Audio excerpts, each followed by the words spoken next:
इस science fiction कहानी की शुरुआत होती है एक बहुत ही एडवांस स्पेसशिप को दिखाते हुए जो लगातार अंतरिक्ष में ट्रेवल करते हुए मंगल ग्रह की तरफ बढ़ रही थी। दरअसल ये रशिया की स्पेसशिप होती है जिनके कमांडर का नाम अलेक्जेंडर था। अलेक्जेंडर तो अपनी पूरी एस्ट्रोनॉट्स की टीम के साथ लगातार मंगल ग्रह पर पहली बार मैन मिशन करने के लिए आगे बढ़ रहे थे। दरअसल ये ऐसा समय आ चुका था जहां इंसान स्पेस एक्सप्लोरेशन के मामले में चांद पर अपनी घर बसा चुके थे, लेकिन उन्हें मंगल ग्रह की तरफ बढ़ना था, इसीलिए ये मिशन किए जा रहे थे। यहाँ पृथ्वी के हेडक्वार्टर से सारे कनेक्शंस किए जा रहे होते हैं स्पेसशिप से, ताकि उन्हें हर सेकंड की इंफॉर्मेशन मिलती रहे। अब इस पूरे मिशन के डायरेक्टर का नाम मार्क होता है, जो उस पूरी जगह का हेड था।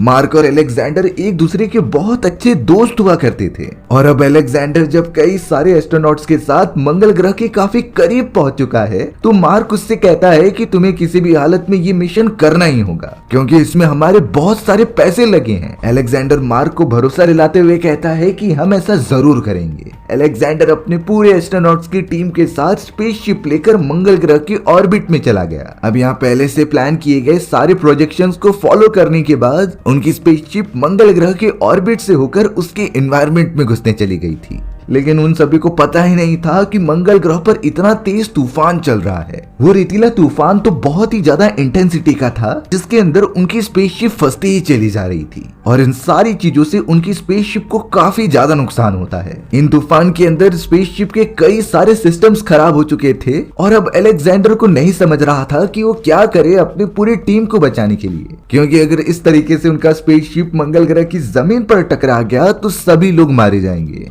मार्क यहाँ पर अलेक्जेंडर को कुछ करने के लिए कहता है, क्योंकि इस तरीके से उनका सारा इन्वेस्ट किया गया पैसा खराब हो जाएगा। बहुत ज्यादा सोचने के बाद अलेक्जेंडर ने एक डिसीजन लिया। उसने स्पेसशिप के एक पार्ट को अलग कर दिया जिसके अंदर बाकी सारे एस्ट्रोनॉट्स बैठे थे, और उन्हें रवाना कर दिया वापस ऑर्बिट यानी कि पृथ्वी की तरफ। और जिस पार्ट में अलेक्जेंडर खुद मौजूद था वो अब मंगल ग्रह की जमीन की तरफ बढ़ने लगा। ये डिसीजन मार्क और उसके पूरे एस्ट्रोनॉट वाले ग्रुप को बहुत ही ज्यादा शॉक कर देता है, क्योंकि अलेक्जेंडर जिस स्पेसशिप के पार्ट में बैठा था उसके अंदर बिल्कुल भी इग्नाइट करने वाले इंजन्स नहीं होते, यानी कि वो वापस मंगल ग्रह के ऑर्बिट में नहीं आ सकता था। ये सारी बातें सुनने के बाद मार्क भी एकदम से चौंक गया था, और अब देखते ही देखते अलेक्जेंडर के स्पेसशिप का पार्ट मंगल ग्रह की जमीन पर जाकर डायरेक्टली क्रैश हो जाता है। इस पूरी घटना में अलेक्जेंडर की बचने की तो कोई उम्मीद ही नहीं थी, और वो बुरी तरीके से मारा जाता है। मार्क को जब ये बात पता चली तो वो एकदम डिप्रेशन में चला गया था,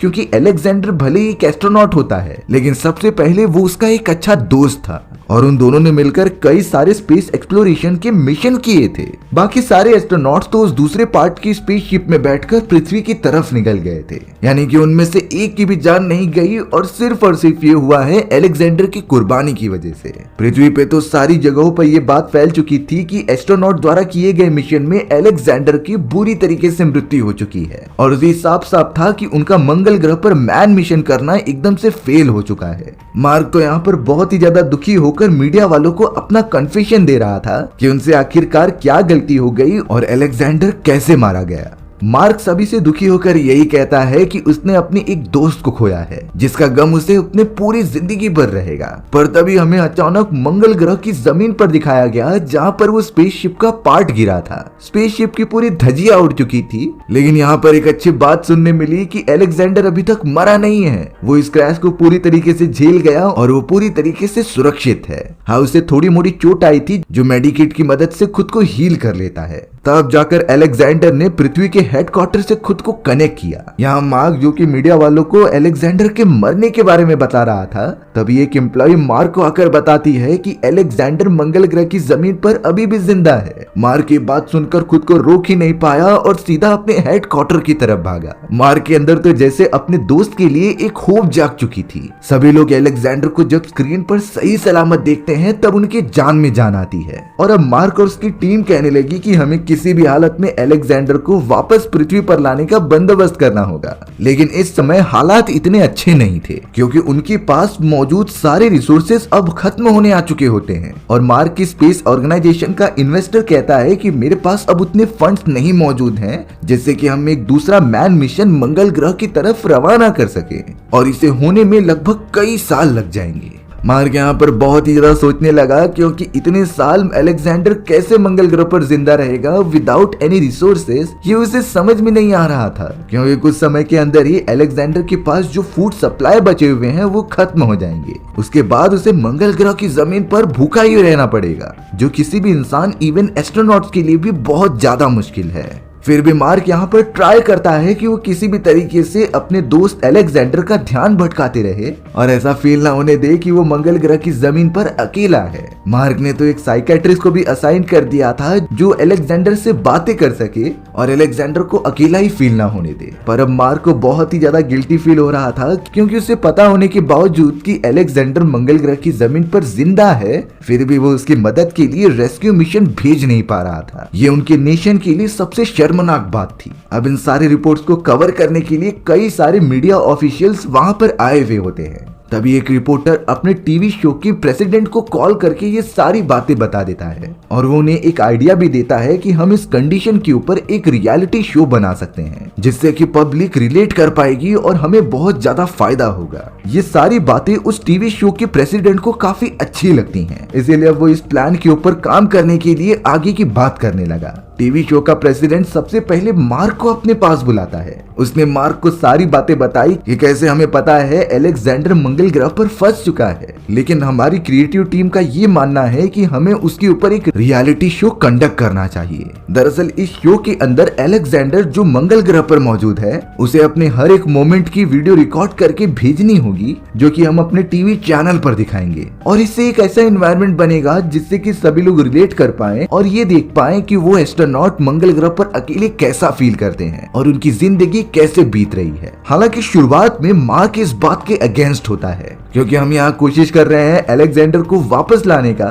और ये टीवी शो का प्रेसिडेंट उससे फायदा निकालने की कोशिश कर रहा है। लेकिन यहाँ टीवी शो का प्रेसिडेंट मार्क को समझाने लगा कि इससे हमें काफी फायदा हो सकता है और तुम्हें भी काफी अच्छा अमाउंट मिलेगा, जिससे कि तुम अपने मिशन को आगे बढ़ा सकते हो, जिसमें एक रेस्क्यू मिशन मंगल ग्रह पर भेजा जाएगा। बहुत ज्यादा समझाने के बाद मार्क को भी आखिरकार ये बात सही लगती है, क्योंकि उनके पास अभी फंड्स की कमी थी और ये एक जरिया हो सकता है जल्द से जल्द फंड्स जमा करने का। अब यहाँ मार्क अपने हेडक्वार्टर की पूरी टीम को आकर बता देता है कि हमने टीवी प्रेसिडेंट के साथ एक डील की है। हम अलेक्जेंडर जो कि मार्स के ऊपर फंसा हुआ है उसकी एक डॉक्यूमेंट्री क्रिएट करेंगे, जो कि पूरी पृथ्वी पर दिखाई जाएगी और ये एक रियलिटी शो की तरह होगा, जिससे हमें काफी सारे पैसे मिल सकते हैं। उन सभी के पास कोई और ऑप्शन ना होने के कारण ये प्लान को आगे बढ़ाने का परमिशन दे दी जाती है। लेकिन जब मार्क के इंजीनियर्स ने कैलकुलेट किया तो पता चला कि रेस्क्यू मिशन को कंप्लीट होने में लगभग 1 साल से ऊपर का समय लग सकता था और इतना समय तो किसी भी एस्ट्रोनॉट्स के लिए बहुत ज्यादा है सरवाइव करने के लिए। लेकिन कुछ ना करने से अच्छा तो मार्क को यही ठीक लग रहा था। हमें अब अलेक्जेंडर मंगल ग्रह की जमीन पर दिखाया गया, जो अपने टूटे हुए स्पेसशिप के पास ही मौजूद था और अब उसने अपने लिए एक छोटा सा रोबोट निकाला होता है। वो रोबोट तो अब चारों तरफ घूमकर सभी चीजों को स्कैन कर रहा था ताकि वहाँ पर कोई जरूरत की चीज मिल जाए। अलेक्जेंडर फिलहाल के लिए जितने भी रिसोर्सेज बचे हुए थे उसे इकट्ठा कर लेता है। थोड़ी देर के अंदर ही मार्क अलेक्जेंडर से कनेक्ट कर रहा था और उससे करंट सिचुएशन के बारे में बताता है। मार्क ने यहाँ पर अलेक्जेंडर को सब कुछ समझा दिया था कि किस तरीके से वो एक टीवी शो के प्रेसिडेंट के लिए एक डॉक्यूमेंट्री क्रिएट करना चाहते हैं तुम्हारे जीवन की। तुम किस तरीके से मंगल ग्रह की जमीन पर रह रहे हो और क्या फील कर रहे हो, ये सारी की सारी चीजें हमें उस डॉक्यूमेंट्री में ऐड करनी होगी, जिसे कि तुम ही कंडक्ट करोगे। ये एक रियलिटी शो होगा जो पूरे पृथ्वी पर ब्रॉडकास्ट किया जाएगा। इससे हमें पैसे मिलेंगे और हम तुम्हारे लिए रेस्क्यू मिशन जल्द से जल्द भेज पाएंगे, लेकिन इसके लिए पूरे 1 साल से ज्यादा का समय लगेगा। हालांकि अलेक्जेंडर शुरुआत में रेडी नहीं हो रहा होता, पर वो बाद में मान ही जाता है। लेकिन 1 साल बहुत ही लंबा समय होने वाला था। अलेक्जेंडर के पास रिसोर्सेज की भी कमी थी, इसीलिए वो काफी डरने लगा कि आखिर वो सरवाइव कैसे कर पाएगा। पर अब इस ऑफर को एक्सेप्ट करने के बाद अब वो शो शुरू हो जाता है। अलेक्जेंडर मंगल ग्रह की जमीन पर ही रहते हुए सारी चीजें रिकॉर्ड करके पृथ्वी पर भेजता था, जिसे कि हेडक्वार्टर वाले एक डॉक्यूमेंट्री की तरह क्रिएट करके चारों तरफ फैला देते। पृथ्वी के सभी लोग अलेक्जेंडर को देखने लगे और उसके लाइफ को एक्सपीरियंस करने लगे कि वो किस तरीके से मंगल ग्रह की जमीन पर रहता है। शो की टीआरपी काफी ज्यादा बढ़ने लगी थी और उन्हें काफी फायदा भी होने लगा था। यहाँ पर अलेक्जेंडर बहुत ही खुश होकर सभी को हर एक चीज के बारे में बताता है कि मंगल ग्रह की जमीन पर सारी चीजें कैसे कंडक्ट की जाती हैं। लेकिन अलेक्जेंडर रियलिटी में अंदर से पूरी तरीके से टूट चुका था, क्योंकि उसे पता है कि इतने टाइम तक अकेला रहना, वो भी 1 साल के ऊपर के समय के लिए, बहुत ही ज्यादा डिप्रेसिंग और परेशान कर देने वाली बात होती है। लेकिन फिर भी उसने सारी चीजें अच्छी तरीके से कंडक्ट करना स्टार्ट कर दिया था। वो हर दिन अपनी वीडियो रिकॉर्ड करता और उसे पृथ्वी के हेडक्वार्टर के पास भेज देता। अब यहाँ एक दिन जब अलेक्जेंडर अपने बेस कैंप के अंदर मौजूद था, तभी अचानक उसे कुछ अजीब तरीके के सिग्नल्स मिलने लगे। वो सिग्नल उसके बेस कैंप के चारों तरफ घूम रहे होते हैं और कुछ आवाजें भी करते हैं। अलेक्जेंडर अपना सारा काम छोड़कर वहां देखने चला आया कि आखिर वो क्या चीज हो सकती है। उसने तो अपने छोटे रोबोट को कमांड दिया कि उस एनर्जी का पीछा करो जो बेस कैंप के आसपास मौजूद है। छोटा रोबोट चट्टानी वाले इलाके में जाकर उसे देख तो रहा था, पर स्कैन करने पर उसे वहां कुछ नहीं मिलता, जिससे कि अलेक्जेंडर को लगने लगा कि शायद वो इसका वहम हो सकता है। अगले दिन से यहाँ अलेक्जेंडर फिर कई सारे वीडियोस अपलोड करने लगा, जिससे कि पब्लिक एकदम से दीवानी हो चुकी थी और पृथ्वी पर मौजूद हर एक इंसान अलेक्जेंडर को जानने लगा था। सभी को उसके डेली रूटीन बहुत ही ज्यादा अच्छे लगने लगे थे, क्योंकि वो सबसे पहला इंसान है जो मंगल ग्रह की जमीन पर कदम रखा था। हालांकि वो पूरी तरीके से फंस गया है, लेकिन इस समय कोई भी उस बारे में नहीं सोच रहा था कि अलेक्जेंडर को पृथ्वी पर लाया कैसे जाएगा। अलेक्जेंडर के लिए जो साइकेट्रिस्ट रखी गई थी उसका नाम मीना होता है। हर दिन खत्म होने के बाद मीना अलेक्जेंडर से बातें किया करती ताकि उसे अकेला बिल्कुल भी फील ना हो और उसका मन बहलाते रहती, जिससे कि वो डिप्रेशन में ना जाए। लेकिन ये सारी बातें उसी कंपनी में काम करने वाला एक आदमी जो कि मीना का फियांसे होता है, उसे बिल्कुल भी अच्छी नहीं लग रही थी। मीना का फियांसे तो कम्युनिकेशन पर्सन होता है अलेक्जेंडर का, जो उसकी सारी बातें हेडक्वार्टर तक लेकर आता था। हमें तो उस टीवी शो के प्रेसिडेंट को भी दिखाया गया, जो काफी ज्यादा नाराज था, क्योंकि भले ही वो चाहता था कि उसकी टीआरपी बहुत ही ज्यादा ऊपर जाए, लेकिन बात ये थी कि सभी लोग अब सिर्फ अलेक्जेंडर को ही पूछ रहे थे। कोई भी प्रेसिडेंट के बारे में जानता ही नहीं था। इसीलिए अब अलेक्जेंडर की इतनी ज्यादा पॉपुलैरिटी बढ़ने के कारण वो जेलस होने लगता है। यहाँ अब मार्क उस चैनल के प्रोड्यूसर से पैसे मांग रहा था कि उन्हें जल्द से जल्द अर्जेंट मनी की जरूरत है, क्योंकि उन्हें अपना मिशन कंप्लीट करना है। पर वो प्रोड्यूसर कहता है कि हमारे पास अभी तक इतने फंड जमा नहीं हुए हैं। हालांकि उस प्रोड्यूसर ने मार्क को वादा किया कि कुछ महीनों के अंदर अंदर उसे वो अमाउंट मिल जाएगा, जिससे कि वो अपना रेस्क्यू मिशन कंप्लीट कर सकते हैं। यहाँ मार्क एकदम से डिसअपॉइंटेड हो गया, क्योंकि इतने महीने बीतने के बावजूद भी वो अलेक्जेंडर को बचाने का रेस्क्यू मिशन अभी तक शुरू भी नहीं कर पाए हैं, क्योंकि उतने फंड ही नहीं रेज हो पा रहे थे। इस बात से मार्क को बहुत ही ज्यादा बुरा फील होता है, पर वो इस सिचुएशन में कर भी क्या सकता था। यहाँ जैसे जैसे दिन बीतते जा रहे थे, अलेक्जेंडर के दिमाग पर कुछ असर पड़ता है। हालांकि उसने अपना ध्यान भटकाने का तरीका ढूंढ लिया था और कई सारे पौधे भी उगाए थे, लेकिन एक रात अचानक उसे फिर से वही आवाजें सुनाई दी जो कि उसने पहली बार एक्सपीरियंस की थी। ध्यान से सुनने पर अलेक्जेंडर को पता चलता है कि ये आवाजें तो उसके मदर की हैं, जो कई साल पहले मर चुकी थी। और तो और उसके बेस कैंप के बाहर वही सारी एनर्जीज फ्लक्चुएट होते हुए दिखाई देती हैं, जो किस तरीके की बनी है हमें पता ही नहीं चलता। अलेक्जेंडर पूरी तरीके से शॉक हो गया अपनी मदर की आवाज सुनकर।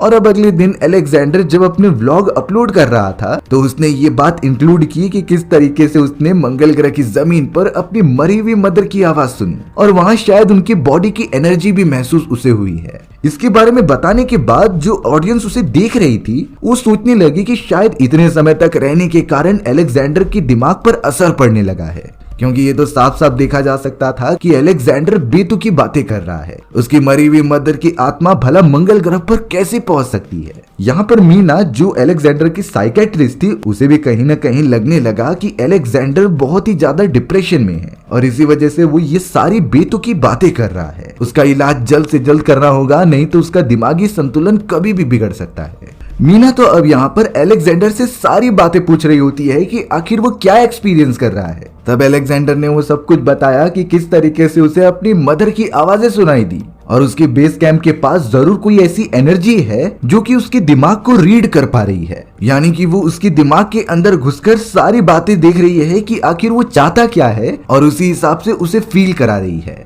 यहाँ अगले मोमेंट में अलेक्जेंडर मीना को बताता है कि मुझे वो आवाजें फिर से सुनाई दे रही हैं, पर मीना तो अब उसके एक्शंस को देखकर समझने लगी थी कि शायद जरूर अलेक्जेंडर हेलुसिनेट कर रहा है और उसे जल्द से जल्द कोई अच्छी ट्रीटमेंट की जरूरत है। लेकिन ये बात तो अलेक्जेंडर को ही पता थी कि वो बिल्कुल भी झूठ नहीं बोल रहा, बस कोई उसके बातों पर भरोसा करने के लिए सबूत नहीं निकाल पा रहा है। लेकिन वो कसर भी पूरी हो जाती है, क्योंकि यहाँ उसका कम्युनिकेशन इंजीनियर था, जो ऑब्वियसली मीना का फियांसे होता है। उसने अलेक्जेंडर के बेस कैंप के पास कुछ फ्रीक्वेंसीज डिटेक्ट की हैं और ये फ्रीक्वेंसीज वो तुरंत ही जाकर मीना को दिखाता है कि अलेक्जेंडर शायद झूठ नहीं बोल रहा है, वो सच में किसी एंटिटी की आवाजें सुन पा रहा था। लेकिन यहाँ पर मीना अपने फियोंसी की भी बात एकदम बेतुकी मानती है और कहती है कि ऐसी चीजें सिर्फ दिमाग से रिलेटेड होती हैं जो ज्यादा स्ट्रेस लेने और डिप्रेशन के कारण हो सकती थी। अलेक्जेंडर तो लगातार यही कह रहा था कि वो कोई जरूर एक पावरफुल एंटिटी होगी जो मुझसे बात करने और कनेक्ट होने की कोशिश कर रही है। अब यहाँ बहुत ही ज्यादा डिप्रेशन में चले जाने के कारण अलेक्जेंडर ने कुछ महीनों से वो ब्रॉडकास्टिंग वीडियोस करना बंद कर दिया था। उस पूरे टीवी शो का प्रोड्यूसर एकदम से पागल हो जाता है क्योंकि इस रियलिटी शो से उसे काफी पैसे मिल रहे थे। लेकिन इस तरीके से अलेक्जेंडर के वीडियो ना पोस्ट करने के कारण उसकी टीआरपी नीचे गिरने लगी थी। लेकिन अब यहाँ पर कुछ समय बाद सारे टीवी शो के प्रेसिडेंट और मैनेजमेंट ने ऐलान किया कि हमें जल्द से जल्द अलेक्जेंडर का एक लाइव टीवी शो देखने मिलेगा जिसके अंदर वो 24/7 लाइव रहेगा। कुछ दिनों के अंदर ही वो शो ऑन एयर कर दिया जाता है जिसके अंदर अलेक्जेंडर पहले से काफी कॉन्फिडेंट वे में बातें कर रहा था और अपने एक्सपीरियंसेस मंगल ग्रह पर कैसे हैं वो शेयर कर रहा था। सभी लोग अलेक्जेंडर का ये बिहेवियर देखकर काफी खुश थे क्योंकि मार्स पर इस तरीके से अकेले रहना बहुत ही मुश्किल काम था। यहाँ मीना जब अलेक्जेंडर की बिहेवियर को देखती है तो वो बहुत ही ज्यादा चौंक गई थी क्योंकि इस तरीके से बिहेवियर चेंज होना बहुत ही अलग बात थी। इसीलिए मीना सीधा चले जाती है अपने फियोंसे के पास और उससे पूछने लगती है कि प्रॉब्लम क्या है। अलेक्जेंडर का इस तरीके से बिहेवियर चेंज होना और इतने महीनों तक बिल्कुल भी उसका ऑन एयर ना जाना, जरूर इसके पीछे कोई तो कोई रीजन होगा। मीना इसीलिए जाकर अपने फियोंसे से पूछने लगी क्योंकि अब तो किसी को भी अलेक्जेंडर से बात करने ही नहीं दिया जाता। मीना के फियोंसे ने तो इतना बताया कि तुम जिस तरीके से अलेक्जेंडर पर शक कर रहे हो उसने सच में अलेक्जेंडर के आसपास वो फ्रीक्वेंसी डिटेक्ट की थी और जो भी चीजें अलेक्जेंडर कह रहा है वो रियलिटी में सच है। लेकिन मीना के फियोंसे को ये नहीं पता चल रहा था कि आखिरकार अलेक्जेंडर से बात करने के लिए कम्युनिकेशन की सारी लाइंस बंद कर दी गई हैं और अलेक्जेंडर से अब किसी को बात करने की परमिशन ही नहीं थी। हमें अब मार्क दिखाया गया जो चैनल के प्रोड्यूसर के पास जाकर उससे कुछ पैसों की मांग करता है जैसा कि उनका डील हुआ था, क्योंकि यहाँ पर तो अब पूरे 1 साल बीतने के लिए आ गए थे और उनका रेस्क्यू मिशन अभी तक नहीं स्टार्ट हुआ। लेकिन तब जाकर उस चैनल का प्रोड्यूसर मार्क से कहता है कि मेरी ऐसी कोई भी डील नहीं हुई थी और खास करके रेस्क्यू मिशन वाली कोई भी बात मुझे याद ही नहीं है। इस बात से मार्क एकदम शॉक हो जाता है और उसे पता चल चुका था कि प्रोड्यूसर उसे 1 पैसे नहीं देंगे और उसका और अलेक्जेंडर का मिसयूज किया गया है।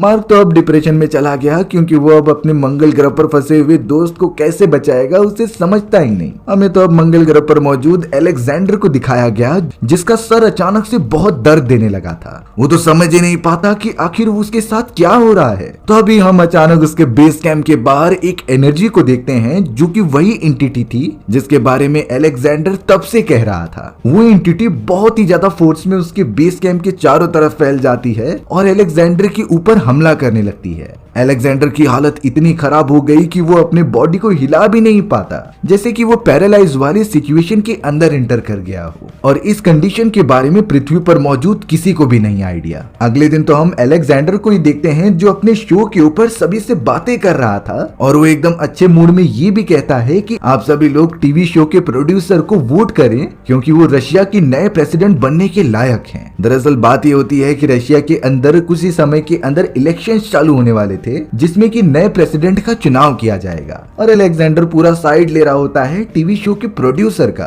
क्योंकि वो प्रेसिडेंट की पोजीशन के लिए खड़े होने वाले हैं। हमें तो अब उस टीवी शो के प्रेसिडेंट को दिखाया गया जो सारे मीडिया वालों के सामने आकर सब कुछ बता रहे थे कि उन्हें कैसा लग रहा है क्योंकि अलेक्जेंडर तो बहुत ही ज्यादा फेमस हो चुका है और उसके कहने पर तो कई सारे लोग इन्फ्लुएंस होकर प्रोड्यूसर को वोट तो जरूर देने आएंगे। लेकिन अब अचानक वहां कई सारे सोल्जर्स पहुंच जाते हैं जिन्होंने अपनी गन की मदद से प्रोड्यूसर और कई सारे लोगों को हिरासत में ले लिया था। यहाँ जाकर हमें एक सच्चाई का पता चला। दरअसल बात ये होती है कि फिलहाल के लिए अलेक्जेंडर जो कि टीवी पर दिखाया जा रहा था वो अलेक्जेंडर होता ही नहीं है। मंगल ग्रह पर मौजूद इन सारी चीजों को तो किसी स्टूडियो में शूट किया जा रहा था, वो भी AI एंड CGI की मदद से। ये सारी चीजें तब से स्टार्ट हुई जब 6 महीने का गैप हो गया था असली वाले अलेक्जेंडर के व्लॉग अपलोड किए बिना। और उसके बाद इस टीवी प्रोड्यूसर ने अपना एक प्लान बनाया कि वो एक नकली शो क्रिएट करे जिसके अंदर वो CGI की मदद से अलेक्जेंडर की एक कॉपी बना दे और अपने हिसाब से सारी चीजें करे।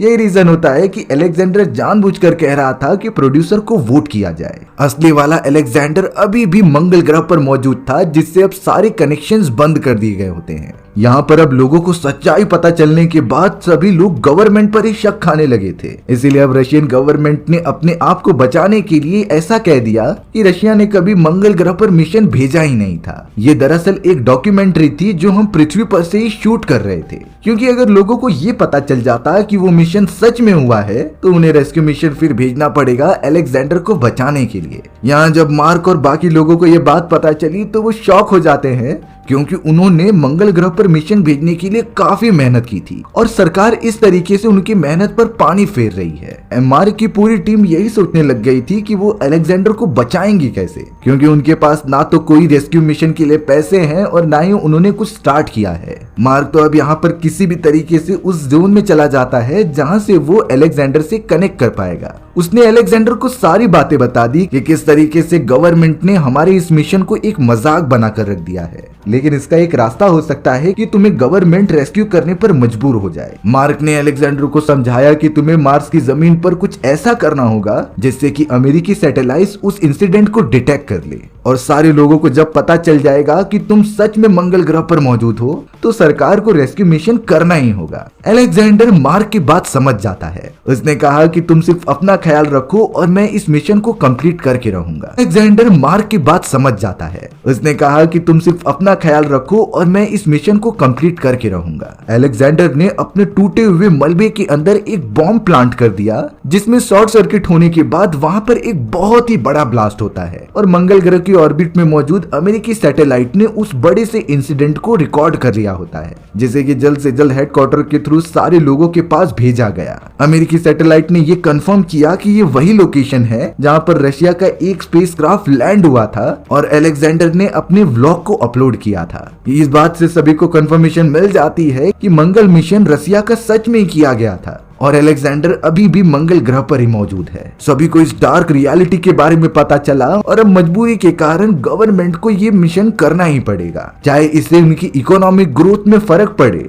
पर अलेक्जेंडर को तो बचाना तो होगा ही। अलेक्जेंडर तो अब यहाँ पर अपना स्पेस सूट पहनकर मंगल ग्रह की जमीन पर चलने लगा था। अलेक्जेंडर सारी बातें रिकॉर्ड करके भेजता रहता है कि किस तरीके से वो अनजान एंटिटी उसे रास्ता दिखा रही है। ऐसा लग रहा था कि वो मुझे गाइड कर रही है अपने साथ चलने के लिए। अलेक्जेंडर ने ये भी कहा कि ये एंटिटी बहुत ही ज्यादा गैलेक्सी में फैली हुई है, जो इंसानों के अपकमिंग एक्शन पर डिपेंड करती है। अगर ह्यूमैनिटी चाहे तो वो गैलेक्सी के हर एक प्लेनेट तक पहुंचकर उसे एक्सप्लोर कर सकते हैं, लेकिन इसमें एक पॉजिटिव अप्रोच भी अप्लाई करनी पड़ेगी जो वो अभी तक नहीं समझ पाए हैं। हमें अब दिखाया गया कि अलेक्जेंडर अब एक चट्टान की ऊंचाई पर पहुंच जाता है और उसके ऊपर ब्लू रोशनी पड़ने लगी थी। ये वही पावरफुल एंटिटी होती है जिसके अंदर अनलिमिटेड एनर्जीज मौजूद हैं। ऐसा देखने पर लग रहा था कि वो एंटिटी की एनर्जी डायरेक्टली ट्रांसफर हो रही है अलेक्जेंडर के अंदर, और अलेक्जेंडर वहां पर जिंदा रह पाएगा या फिर नहीं ये तो नहीं बताया जाता, पर ये कहानी इसी सस्पेंस के साथ खत्म हो जाती है।